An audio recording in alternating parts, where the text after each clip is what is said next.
Kwa hiyo ikiwa misingi yako imeharibika, cha kufanya cha kwanza, liamini neno. Neno linauisha na kujenga upya mahali palipobomolewa na uharibifu wote. Neno linauisha na kujenga upya mahali palipobomolewa na uharibifu wote. Zerubabeli anaambiwa, si kwa uwezo wala kwa nguvu zako, bali kwa roho yangu.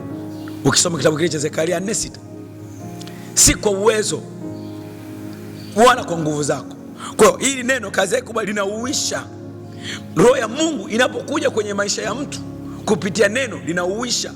Fikira yako inafanywa upya, mtazamo wako unageuzwa, maisha yako yanabadilishwa, safari yako inakuwa ni nzuri.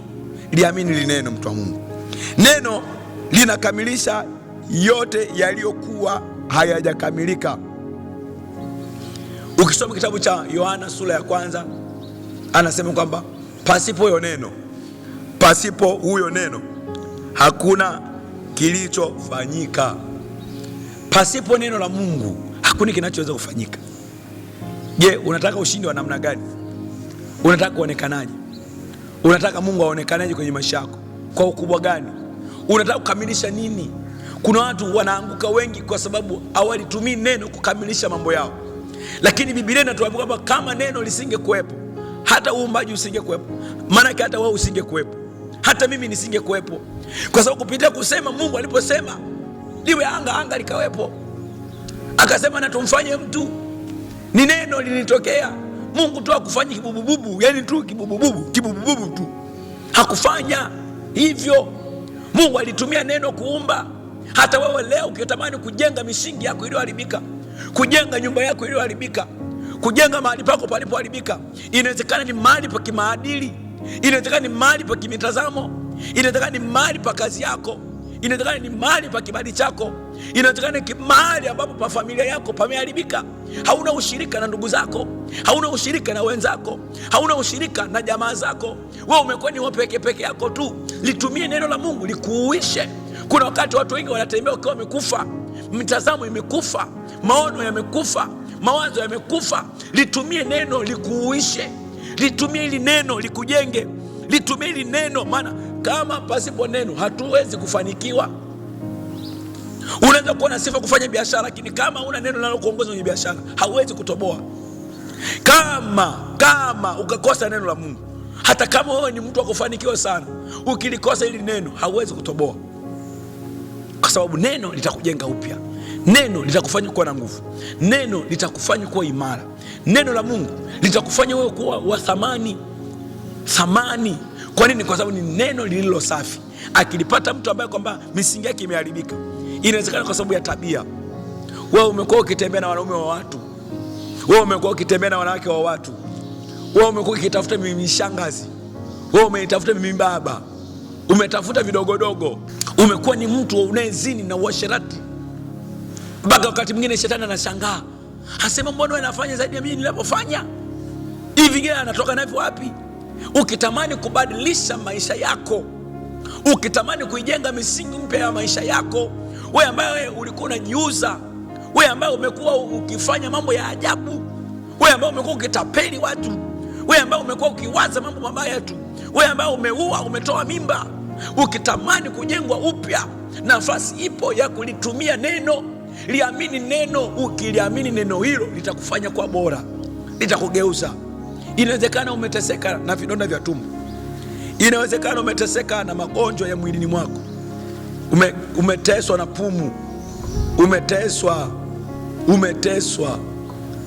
na magonjwa katika mwili wako. Liamini neno. Neno limebeba uponyaji wako, neno limebeba ushindi wako, neno limebeba neema yako. Neno linatoa njia na nguvu ya kushinda dhambi. Neno linatoa njia na nguvu ya kushinda dhambi.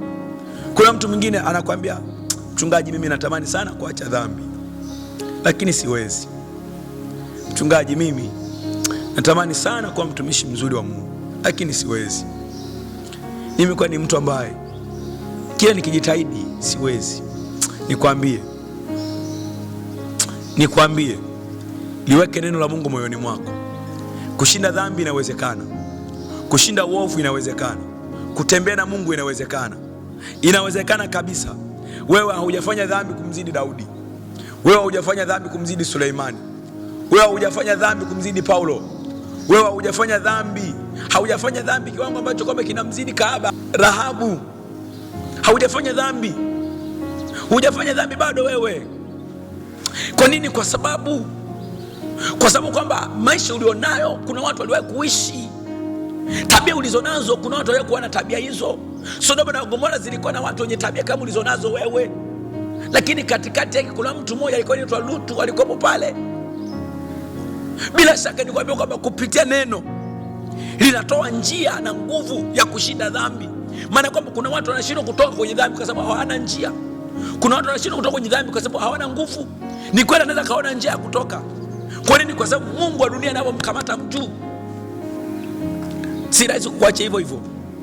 Lakini unapoliamini neno linatoa njia. Yesu anasema kwamba mimi ndimi njia, kweli na uzima. Yeye Yesu ni njia, kweli na uzima. Mtu haendi kwa Baba asipopita njia yake. Kwa hili neno linakupatia wewe njia. Linakupa njia. Hiyo njia inakufanya kuwa mshindi. Linakupa nguvu. Nanyi mtakuwa mashahidi wangu mkipokea nguvu ya Roho Mtakatifu. Maanake neno limebeba njia, maelekezo wapi upite. Lakini pia neno limebeba nguvu inayoweza kukusaidia wewe kusurvive unapokuwa kwenye njia yako. Njia tulionayo leo imebebwa na mambo mengi, imeficha vitu vingi, lakini kupitia neno unaweza kufika mahali unapotaka. Daudi anasema kwamba moyoni mwangu nimeliweka neno lako, nisikutende dhambi. Ayubu anasema kwamba nilifanya agano na macho yangu, nawezaje kumwangalia msichana? Ile Zaburi ya 31 mstari wa kwanza. Kuna mahali pengine Ayubu anasema kwamba nitapata nini ikiwa nikipata raha mara moja tu ya dakika moja inayopita? Rafiki, ulipata nini wakati ulipokuwa unazini na wanaume ovyo? Sala sana. Hebu acha dhambi, fanya kazi. Usitafute hela kwa kudanga, usitafute hela kwa kujiuza, usitafute hela kwa njia isiyo halali. Kama unaona misingi yako ya kazi imeharibika, turudi kwenye neno la Mungu. Usiwe ni mtu anayependa madeni. Usiwe ni mtu anayependa madeni. Tumia neno la Mungu, liamini neno la Mungu. Mungu ana kila kitu. Mungu amebeba kila kitu kwa ajili yako. Mungu amebeba kila kitu kwa ajili yako. Ana kila kitu kupitia neno.